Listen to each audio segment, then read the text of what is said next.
क्या आपको सच में वेट करना चाहिए या 29 अगस्त सिर्फ एक डेट है, मतलब कि रियल लॉन्च नहीं है? दूसरी चीज़, अगर आप अपकमिंग डे में, अपकमिंग मंथ में कोई नई ईवी लेने वाले हो तो आपके लिए EL01 बेस्ट है या आपको अभी कोई दूसरी ले लेनी चाहिए? और एथर EL01, इसको आप जैसा समझ रहे हो ये वैसी बिल्कुल भी नहीं है। इंडियन कस्टमर के हिसाब से इसको पूरी तरीके से डिज़ाइन की गई है।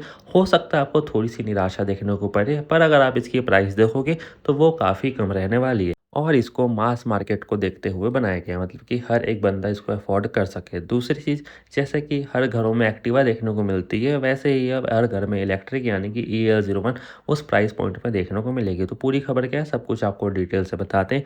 और अगर नई स्कूटर लेने का प्लान कर रहे हो तो मैं वीडियो को पहले ही बता दूँ कि रुक जाओ, अभी मत लेना। अब पूरी बात क्या है उसको डिटेल से समझते हैं। तो एथर ने खुद कहा है कि ये जो इनका स्कूटर रहने वाला है ना, ये आम जनता को टारगेट करेगा। सिंपल सा बात है कि अभी हीरो के पास सबसे कम बजट में कौन सा स्कूटर है?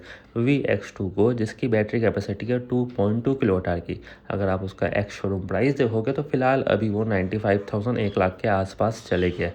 दूसरी चीज़, जब वो लॉन्च हुई थी तब वो 75,000 फिर 85,000 हुई थी, और मैं दिल्ली की बात नहीं कर रहा हूँ।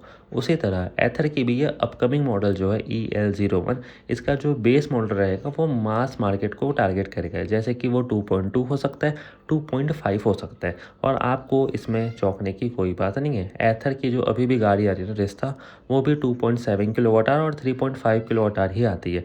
तो जो इनका एंट्री लेवल रहेगा वो आप मान के चल सकते हो कि 2.2 से लेकर 2.7 किलोवाट आवर के बीच में रहने वाला है। और वहीं अगर आप TVS से कंपैरिजन करोगे तो उनकी भी गाड़ी आती है TVS iQube 2.2 किलोवाट आवर, जिसकी प्राइस भी वही सेम है, 1 लाख के आसपास। तो एथर के पास कोई ऐसी सेगमेंट नहीं थी जो कि 1 लाख में कम्पीट कर पाए। अब देखोगे कि रिश्ता मेरे सिटी में, जो कि मैं छत्तीसगढ़ से हूँ, तो मेरे अगर जो भी एरिया में रहता हूँ तो वहाँ पे रिश्ता की जो एक्स शोरूम प्राइस अभी है वो 1,08,000 है। बट जब इसकी प्राइस हाइक नहीं हुई थी तो उसकी प्राइस वहाँ पे 95,000 थी। बट अगर आप बेंगलुरु में देखोगे तो वहाँ पे रिश्ता की प्राइस करीबन एस मॉडल की 1,20,000 है। तो देखो 15,000 10,000 का फ़र्क सिटी टू सिटी वाइज आ जाता है। तो अगर आप लोएस्ट प्राइस देखोगे ना किसी सिटी का, तो EL01 की प्राइस वही 1,05,000, और अगर आप उसको मेट्रो सिटी में देखोगे तो वो आपको 1,15,000 के आसपास देखने को पड़ेगा। ओला को छोड़ के बहुत सारी ऐसी कंपनी है जिसकी गाड़ियों की प्राइस हर सिटी में अलग-अलग रहती है। अगर आप TVS ऑर्बिटर की बात करोगे, किसी सिटी में वो ऑन रोड 1,40,000 जाती है, कहीं 1,35,000 जाती है,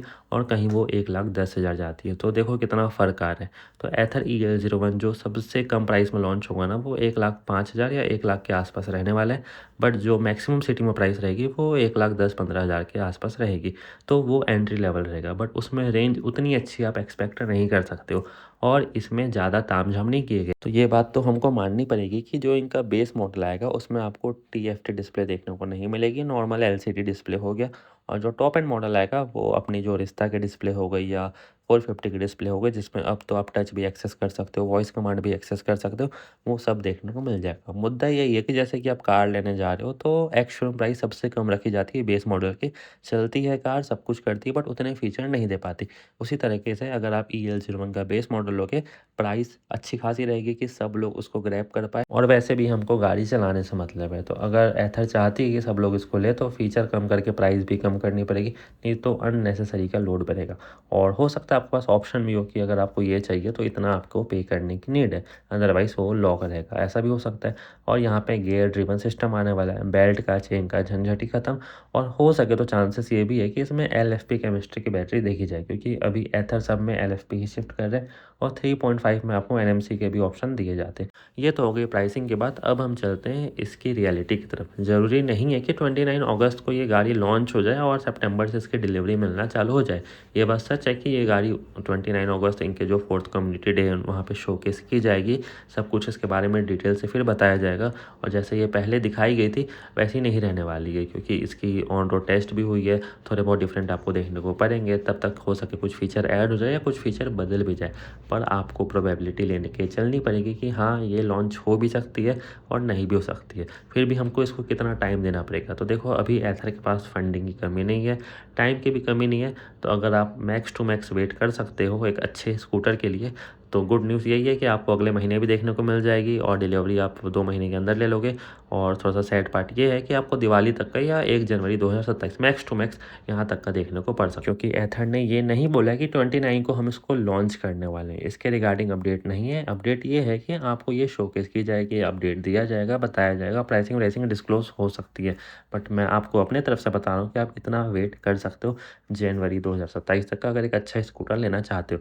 और मेरा कहना यही है कि जब इतना आप रुक गए हो, 6-7 महीने कंप्लीट हो चुके हैं, तो 1 महीने में कुछ पहाड़ नहीं टूट जाएगा। तो आप 5000 पीएम ड्राइव सब्सिडी बचाने के चक्कर में एक अच्छी गाड़ी खो दोगे। तो EL01 ही लेना अगर 6 महीने के अंडर का प्लान है तो।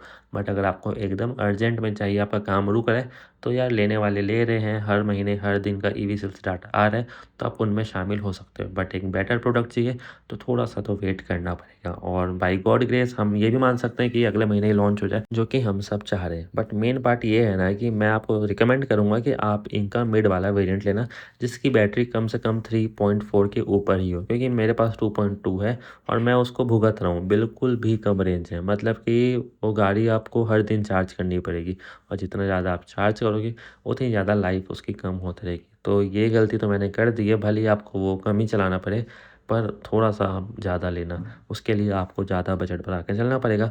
तो मैं आपको बोलता हूँ कि आप करीबन 1.3 टू 1.5 लाख का बजट रखो और अगर 6 महीना वेट कर सकते हो तो बहुत अच्छी बात है। इसके अंडर ही आपका सब कुछ हो जाएगा।